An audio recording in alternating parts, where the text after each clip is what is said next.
I'm Chief Meteorologist Amber Sellens with your most accurate forecast in the beautiful 80s, sticking around through the end of the week. As we look at Futurecast, we're going to be bringing some more clouds in here overnight into your Thursday morning. Those pass throughout the day, some clearing in the late afternoon and evening, then another batch of cloudiness coming in going into Friday morning here across the Phoenix metro and even up in the high country as well. So here's what it looks like hour by hour. 60s early on tomorrow under partly cloudy skies. We get the 70s going in the late morning hours and up to the 80s starting around noon or 1, and then we'll ride those 80s out through 5 or 6 p.m. before the 70s kick back in tomorrow evening.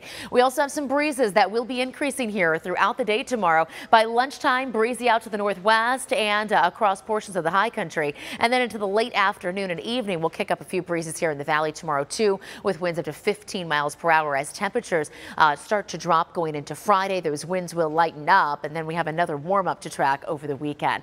For tonight, down to 30 in Flagstaff and up at the Grand Canyon. So those will be our freezes, along with Window Rock, which will bottom out at 28 overnight. Heber and Show Low cold, but staying above that freezing point of 32, and high temperatures there tomorrow will be in the 60s. 62 in Heber, 65 in Show Low, 67 in Payson and in Prescott, and Flagstaff will be about 10 degrees cooler at 57 for tomorrow afternoon. Here in the valley, mid 80s, so running a few degrees above normal, which is about 82 for tomorrow. We'll hit 85 in Tempe and Mesa, 84 in Scottsdale and Queen Creek, and 83 in Santan Valley, Apache Junction and Fountain Hills for tomorrow afternoon. In the West Valley, 84 in Buckeye, 85 in Goodyear and Levine, and 83 up in Surprise, with Deer Valley also topping out at 83 degrees for tomorrow. Now, as we take you through the next 7 days, we're going to keep the 80s around going into the weekend, but then we're tracking a big warm up heading into early next week. High pressure will rebuild. Our first 90s of the year now in store, potentially hitting 90 for the first time on Sunday, but even if we miss it by a degree or so, we will definitely see those 90s in play as the warm up continues early next week,